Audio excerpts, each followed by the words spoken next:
Well, hello, my lovelies.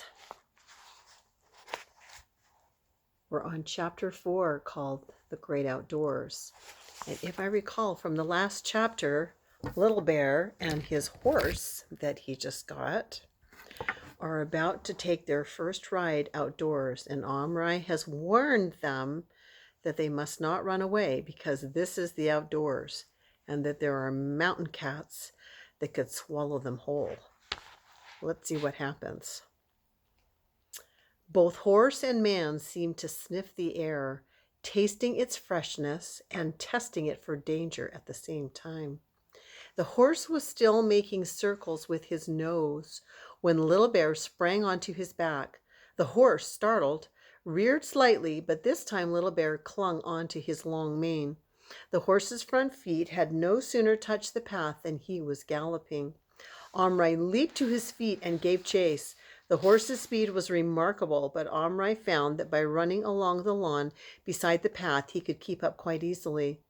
The ground was dry, and as Indian and horse raced along, a most satisfying cloud of dust rose behind them, so that Omri could easily imagine that they were galloping across some wild, unbroken territory. More and more he found he was able to see things from the Indian's point of view. The little stones on the path became huge boulders that had to be dodged. Weeds became trees, the lawn's edge an escarpment twice the height of a man. As for living things, an ant scuttling across the horse's path made him shy wildly. The shadow of a passing bird falling on him brought him to a dead stop, crouching and cowering as a full-size horse might if some huge bird of prey swooped at him. Lost my place. Once again, Omri marveled at the courage of Little Bear faced with all these terrors. But it was not the courage of recklessness. Little Bear clearly recognized his peril, and when he had had his gallop, returned the horse's head and came trotting back to Omri, who crouched down to hear what he said. This was much more difficult in the open air somehow. Danger, said the Indian. Much. I need bow, arrows, club, maybe gun? He asked pleadingly. Omri shook his head. Then Indian weapons. Yes, said Omri, you need those. I'll find them today. In the meantime, we'd better go back to the house. No, not go shut in place. Stay here. You stay, drive off wild animals. I can't. I've got to go to school. What school? A place where you learn. Ah, learn. Good, said Little Bear approvingly. Learn law of tribe, honor for ancestors, ways of the spirits. Well, something like that.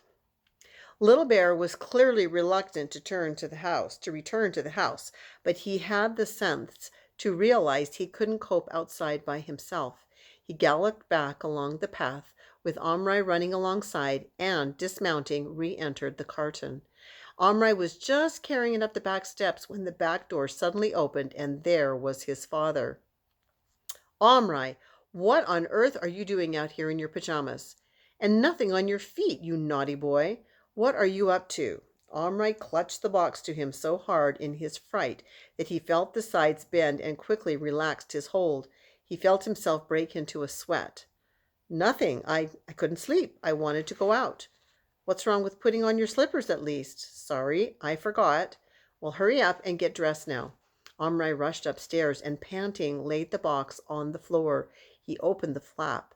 The horse rushed out alone and stood under the table, whinnying and trembling. He had had a rough ride.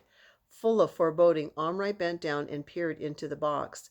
Little Bear was sitting in a corner of it, hugging his leg, which Omri saw, to his horror, was bleeding right through his buckskin leggings. Box jump, horse get fear, kick Little Bear, said the Indian, who, though calm, was clearly in pain. Oh, I'm sorry, cried Omri. Can you come out? I'll see what I can do. Little Bear stood up and walked out of the box. He did not let himself limp. Take off your leggings. Let me see the cut, said Omri. The Indian obeyed him and stood in his breechcloth. On his tiny leg was a wound from the horse's hoof, streaming blood onto the carpet. Omri didn't know what to do, but Little Bear did. Water, he ordered, cloths. Omri, through his panic, forced himself to think clearly.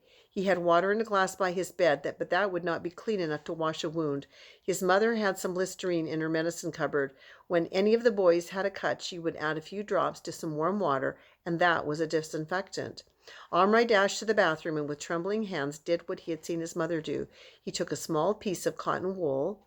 What would he use as a bandage? He had no idea at all. But he hurried back with the water and poured some into the Action Man's mess tin. The Indian tore off a minute wisp of cotton wool and dipped it into the liquid and applied it to his leg. The Indian's eyes opened wide, though he did not wince. This not water, this fire. Well, it's better than water. Now tie, said the Indian next. Hold in blood. Omri looked around desperately. A bandage small enough for a wound like that? Suddenly his eyes lighted on the biscuit tin.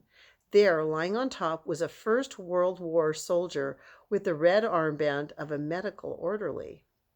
In his hand was a doctor's bag with a red cross on it. What might that not contain if Omri could make it real? Not stopping to think too far ahead, he snatched the figure up and thrust it into the cupboard, shutting the door and turning the key. A moment later, a thin English voice came from inside and called, "Here, where am I? Come back, you blokes. Don't leave a chap alone in the dark." And that's the end of chapter 4. It's not a very, very long one tonight. Let's see how long chapter 5 is. Oh, chapter 5 is pretty long, so I think we probably better wait. Anyway, I hope you enjoyed that. And hey, you guys, if you're listening to Grammy read the books, read the chapters, let me know. Have your parents shoot me a text or leave a comment or whatever, but let me know if you're enjoying the books or the book, The Indian in the Cupboard.